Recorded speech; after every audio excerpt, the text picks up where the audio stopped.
Hello, my friends. I'm Deepak Chopra, and it's my great pleasure to have this conversation with Ashish Tripathi. He's the Chief Executive Officer of Tzar Labs, and he's based all over the world, but of course from India, and his offices are headquartered in Singapore. And we are about to share with you some breakthrough news on both cancer detection and the possible solutions for cancer.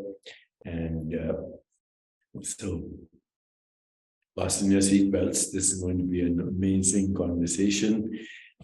It might change the future of well-being altogether. So Ashish, congratulations for all the work you're doing. But tell us about this breakthrough, just slowly, and why this is the most exciting news, both in cancer detection, but also a solution to the treatment of cancer and the prevention of cancer. So firstly, Dr. Chopra, I'm honored to be here. Thank you so much for your time. And let me start by making a couple of very bold claims. And then I'm actually going to explain to you how this particular breakthrough is possible and what is the breakthrough that we have actually made. So there are a couple of global firsts that we claim. This is the first pan-cancer blood test, but not only can we detect all cancers, we can detect it earlier than known technologies, because we can detect it at scientifically what is referred to as cancer in situ. It's stage 0, right? Before the tumor has physically formed. But not only can I actually detect it at this stage, I can actually tell you which cancer and where it is forming straight from a blood test. That's claim 1. Claim 2, this is the first prognostic test for cancer. From a blood test, I can tell you you do not have cancer, but more interestingly, I can tell you that you will not get cancer for the next 1 year, because what we're essentially measuring are the different biomarkers for different cancers. And if you're within a safe zone, we know that the fastest cancers don't move from here to a tumor stage in 1 year. You can see the use case of a test like that. What we vision is a world where all of us will do this test once a year, and we will either catch cancer at stage 1 or before every time when it is infinitely more curable. That's claim 2. Claim 3, and this is a hard one to understand, but we can technically tell you the dysfunctional pathways and mutation readings that today you get from biopsies of the tumor tissue. But we can do it not just for the primary tumor, we can also do it for secondary tumors. Now, why is this important? Because sometimes the driver mutation is coming from the secondary tumor, not from the primary tumor. We can give you all the mutations straight from a blood test. Why is this important? The latest research in the US shows that as soon as you do a biopsy, you speed up the activity of the tumor. If we can give you these mutation readings straight from a blood test, actually the body is willing to tell you about whether medication is working or not within 15 days. What the challenge is that today's diagnostic tools are not available. There are no diagnostic tools available that can actually measure this every 15 days, because you can't repeatedly do biopsies of a patient. But we can give you this data. Now, the first question you need to ask yourself is, well, how is this possible, right? And I'll come to that. But let me ask you one thing though, before you come to that. Yeah. So theoretically, I have, let's say, a patient with breast cancer with multiple metastases, or a lung cancer patient with multiple metastases. Of course, we know the different kinds. But does your test in any way give an indication of this is already progressed, okay? Of where this mutations is going, number one, how it is going to spread, what is the prognosis, and what is the possible intervention right now, even in a patient who's already got cancer? Correct. So, doctor, we can tell you what is the primary organ. We can tell you it's liver cancer. We can tell you what is the disease. We can tell you it's liver cholangiocarcinoma. We can tell you what are the secondary organs. Correct. Right. We can tell you what are the secondary organs impacted. We can tell you it has spread into lungs and bone. There are tumors in the lung and bone. We can tell you what are the mutations and dysfunctional pathways. So we can tell you something unique. We can tell you the next target organ is going to be the pancreas. So it's stage 0 of a new organ. What does that mean? That a new organ has been metastatically impacted. The tumor cells have embedded and are proliferating, but the physical tumor, which is actually a billion cells of cancer coming together to form a tumor, has not formed as yet.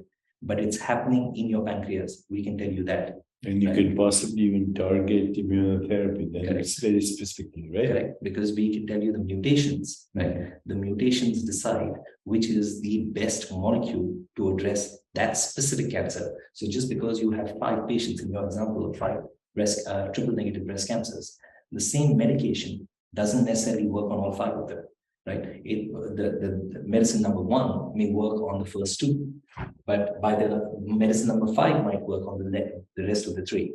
By the time you reach medicine number 5, that patient has actually is in a much worse stage, right? So And you that can is know what specifically what's going to work and Correct. what's not going to work. Okay, I interrupted you, so let's keep going. Yeah. You said 3 major. Yeah. So the first question that begs to be asked is, what did we find, right? I mean, why did other liquid biopsy companies that are very sharp minds in the US and UK that have actually been looking at, for blood-based markers to detect cancer, right? The truth is, it's not like we are the smartest guys under the sun. We just got lucky, right? We were actually a drug company. We were working on a cancer drug. When we were working on a cancer drug, we made a very significant breakthrough. We realized that the drug was acting on a small class of stem cells. Okay, now before you go further, a lot of people listening to us say, what's a stem cell? Okay, stem cells technically are like the building blocks of every organ in your body, right? The reality is that and pluripotential cells. Correct. So we begin life as a stem cell. So there are different classes of stem cells. There's a pluripotent stem cell. Pluripotency, by definition, can grow into every cell in the body, right? But adult stem cells actually commit to a certain organ. Okay. So let me explain. The reason for this particular breakthrough was because we realized that there is a class of pluripotent stem cells that actually grow into all the organs because they actually grow into adult stem cells. So, for example, you will find hematopoietic stem cells in the blood. Hematopoietic stem cells will grow into red blood cells, white blood cells, and platelets. But will you find other stem cells? Yeah. So, no. Say kidney stem cell? Well, in the blood is actually, if you think about it, the reality is it's like the highway. So you can find a lot of stem cells, but the building blocks of the blood cells are hematopoietic, right? But the fact is that in the brain, for instance, hematopoietic means come from the bone marrow. Correct. Now in the brain, you might find neuronal stem cells. In the ovaries, you might find ovarian stem cells. But in the blood, only Correct. those that come from the marrow. Correct. Now the point was that effectively these stem cells, right? What we realized was that there is this class of stem cells where there's a mutation happening, right? And an epigenetic change, so we can measure it. Right. Mentioned epigenetic first time. Yeah. Yep. So epigenetic means there are switches going on and off. They have chemical names like methylation, deacylation, etc. But these influences, environmental influences, whether it's an environmental toxin or it is a mental toxin, stress, etc. Any experience that is toxic will cause a epigenetic change, which could lead to cancer, Correct. But that's not the only reason. The reality is it can also be genetic predisposition. 5% are genetically determined, correct? Right? The rest are epigenetically at risk. Correct. But the reason this breakthrough was important was because we realized that there is a change happening on these stem cells which creates cancer stem cells. Mm-hmm. The cancer stem cells create the cancer cells. Mm-hmm. 1 billion cancer cells then come together to form a 1 cubic centimeter tumor. Now, once the tumor forms and matures, it starts to form one cubic centimeter tumor. Now, once the tumor has matured, it starts to shed its outer layers, which are called circulating tumor cells.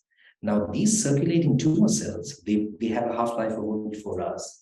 Right? But remember that a mature tumor is producing 1 million circulating tumor cells a day, which is why this disease is so tragic, because once the tumor is formed, it is growing at a geometric pace, right?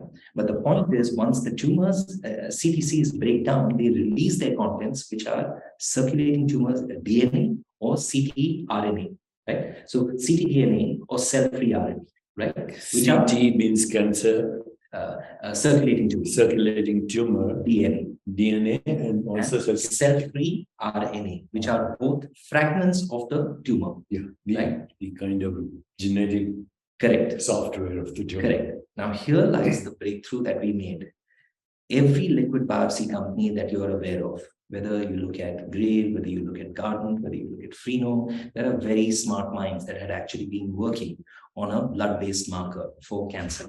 But the point is, what they found was that these fragments, right, they were looking for these fragments in peripheral blood. Now, what's the problem with this method?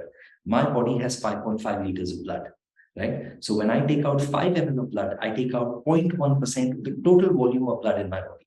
If I see a tumor cell there, I immediately know that I have cancer.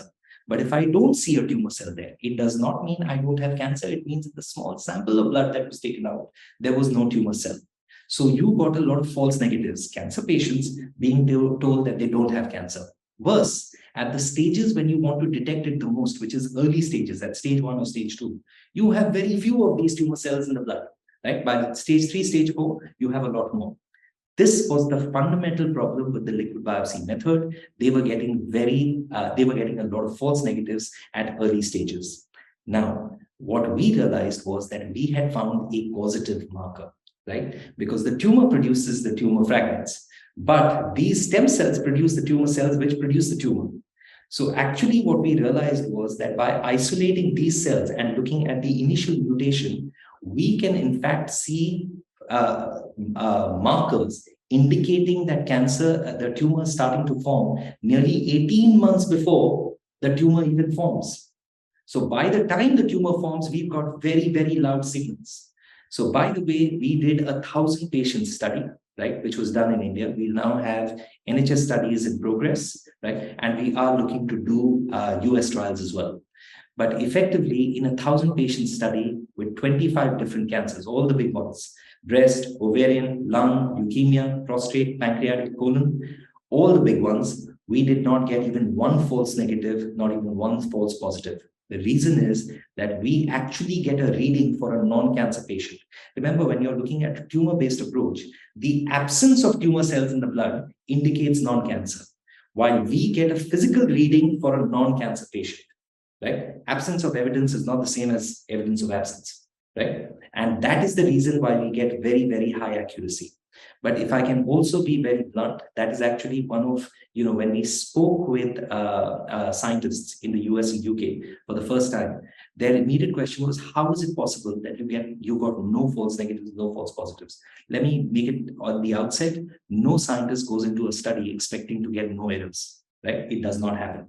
But let me explain it in a slightly different way, why we don't get errors, okay? There is something called a Gompertzian model. It was coined by an English scientist called Benjamin Gompertz, who plotted the number of tumor cells on the y-axis and time on the x-axis.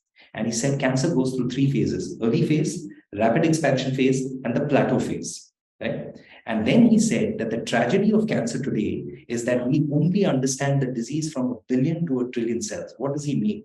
At 1 billion cells, we're talking about a 1 cubic centimeter tumor. It's a small tumor in any cancer, early detection. And by the time you reach 1 trillion cells, you passed 4th stage, well, you've got fatality. 1 billion cells do not form in a day. The reason we are an early detection company is because we can detect it at 100 million cells. We can detect it at 10,000 cells. We can detect it at 1 cell. We can detect it 6 months before the first cell is formed because we are not interested in the cancer cell. We are looking at a causative marker. We are looking at a cancer stem cell, which comes before the cancer cell forms. Now, if you understand that, you will understand that the parameter that you're asking is on my markers, right? It's a very easy question. Can I see above 1 billion? Can I see below 0, right? But if you think of it like a color palette where red is above 1 billion and blue is below 0, well, there are many colors in the middle, right? So if I can see all those colors, the only way I get the marker wrong is if I'm colorblind or if I'm very, very clumsy, right? And that is the reason why we are getting very, very high accuracy. But of course, the science has now moved a lot further than this, because now that we can understand the entire chain of cells that are going into building the tumor. Let me explain. When you do a biopsy, it's a fine needle aspiration, right? So if you do a biopsy 2 inches above or 2 inches below the tumor point, you get very different readings, right? You need it at the point where the tumor is growing, right?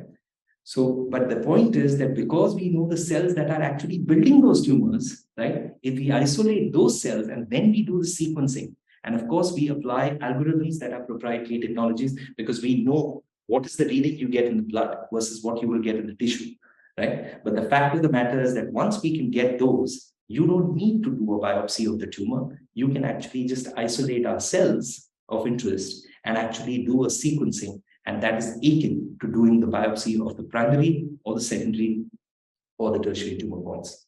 That is the reason why it is so impactful, because we are doing nothing invasive.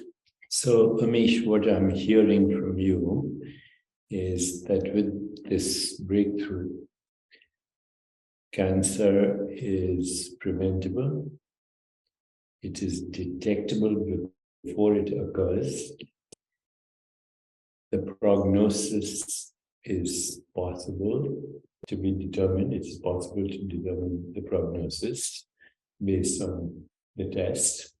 It is possible to create specific target therapy for the type of cancer or the subtype of cancer. And possibly it is possible to create vaccines for the prevention of any cancer. Am I right in my suppositions? That is the future of this technology, Doctor. But if I can just paraphrase it slightly differently, to be, in our opinion, cancer is actually a weak disease, right? Listen to this, please again. Cancer is a weak disease. So long as you can catch it early, right? And we redefine what is early, right? We don't consider stage 1 to be early. We consider the mutations that have happened in a primary organ to be early, right? So there is a pathway to getting this accepted within the oncology community. But the fact is that even if you can detect it at stage 1 or stage 2, just look at the data for any cancer. If you can detect it at that stage and intervene, right, you can save a lot more lives. In fact, there was data for, I think it was for liver cancer or lung cancer that had come out in the UK, where they had said that if you can detect it early, right, the cost to the patient, and this was, please excuse me, this was about 2 years back, but they had said the cost to the patient was about 5,000 to 10,000 pounds, and the chances of survival beyond 5 years was 95%. But if you got it late, right, the cost to the patient was in excess of 150,000 pounds, right, and the chances of survival beyond 5 years was 5%. So it's the exact opposite. Ashish, that's amazing breakthrough, very encouraging, but there are a lot of people who's going to be watching this who already have cancer. Yeah. Okay, and some of them have advanced cancer. Is your breakthrough in any way going to help target treatment for them?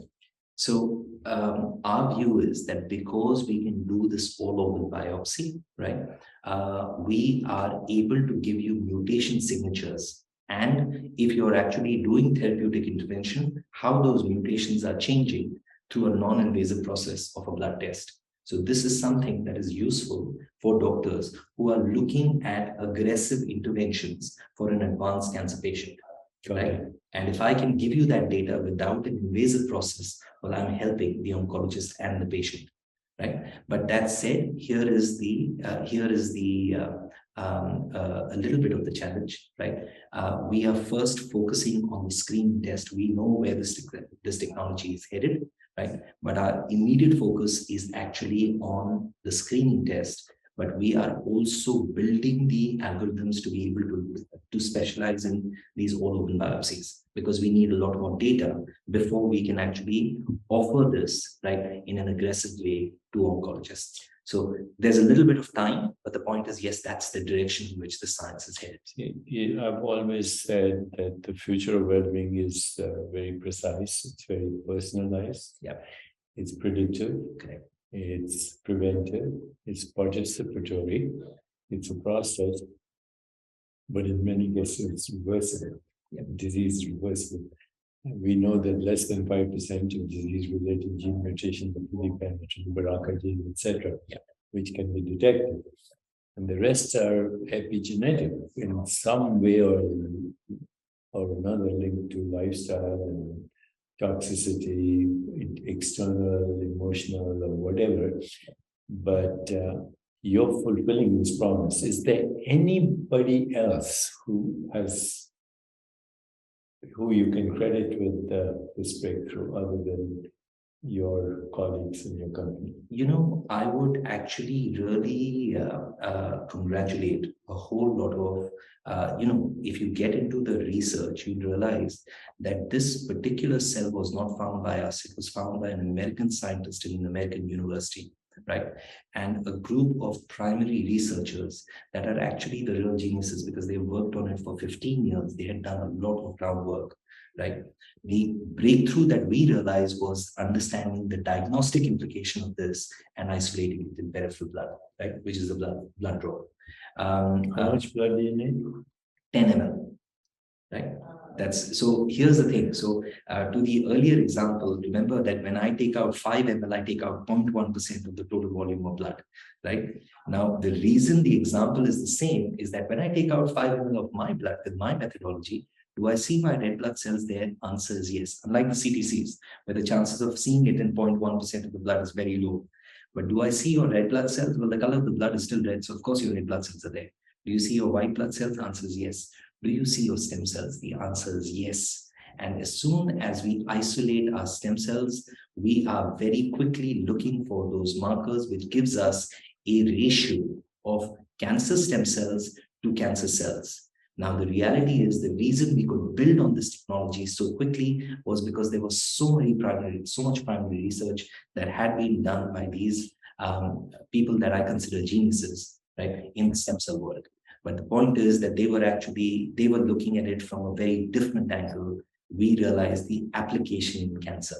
In fact, we've got scientists in our team that, the way we see it is that they deserve all the credit because we genuinely believe for anyone that has, I've lost, if you've seen any of my interviews, the reality is we lost someone very, very important to us because of this disease. In fact, we named HRC after my brother-in-law who fought fourth-stage cancer for 2 years. But the point here is that anyone that has suffered with this disease knows that it is a terrible disease, right? It causes significant hardship to the person, to their families, to the system at large, right? And the only real solution is actually detecting it early, because if you detect it early, right, you can save a lot of pain and a lot of hardship for everybody involved, right? And that is what we are working. Ashish, where did you publish this work? So we have been published in Stem Cell Review and Reports. That was the 1,000-patient study that was done in India. And very rightly, the reality is that we have actually been speaking to regulatory bodies in Europe and the US. What they had told us was that, look, we must do a Western study as quickly as we possibly can, because the implications of this is massive for cancer. And we are happy to tell you that actually we have NHS studies going on right now. We have also met up with NHS in England and right. anything here? And we actually have met up with Cancer Moonshot as well. And there are hospitals that we are talking to right now. We have multiple trial discussions going on. Cancer Moonshot, President Biden. Correct. I have a friend who's part of that organization, so I'll reach out to them as well. And the other thing I wanted to ask you is, I hope you have a patent on this. Yes, of course. That was actually, so we have two very established US law firms that have actually been looking at this. Our first patent was actually filed back in 2018 as well itself, and we have filed other patents. But the point is that, yes,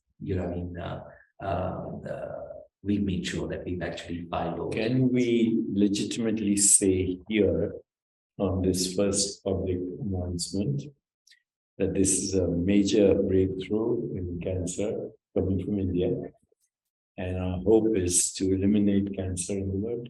It is, and the point is, our vision actually is about turning cancer into an early stage disease. Our view is that you make it into an early stage disease.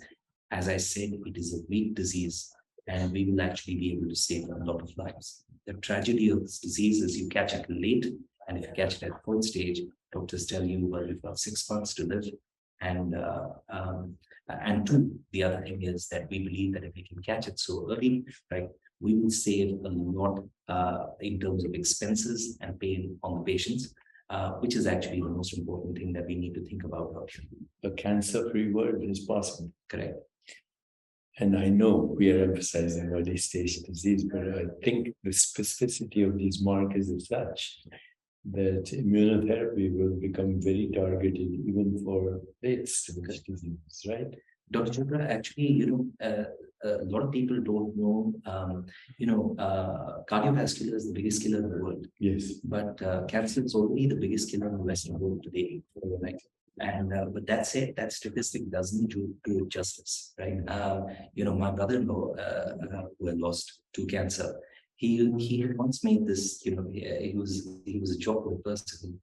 He was once having his chemo medicine, and he was talking to me. He said that, Ash, have you seen, it was some obnoxious figure of $400,000 or $500,000 disappear in a second. So I said no. And he had that pill and then drank the water, and he said, now you have. And he started laughing.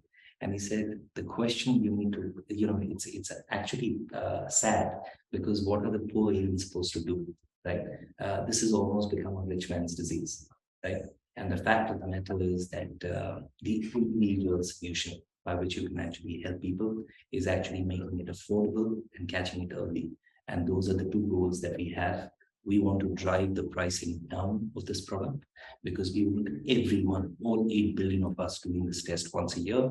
You do it once a year, we will catch it at stage 1 or before. And the point is, that's a great vision to have. That's the way we see our purpose. My very special guest has been Ashish Tripathi, Ash Tripathi, Chief Executive Officer of Tzar Labs. And all I can say is congratulations, Ashish, for such a major breakthrough which could change the future destiny of humanity. So any more last comments? This particular technology is being jointly developed by Epigeneres Biotech, which is already launching this product in India. But we are working hard to get it launched in Europe and US as quickly as possible as well. Because like I said, it can save a lot of lives. And people can check out your website for more information. Absolutely. And possibly also find all the information on where you're going with this. And I hope this blood test is available very soon in the United States, and we can expedite the spread of this knowledge everywhere. Yeah. There's actually Oxford Academia in Stem Cell Journal just published a journal article on us earlier this week, which actually explains the science. Maybe we can have those references here as well. Absolutely. Congratulations. Thank you. Thank you so much. God bless you.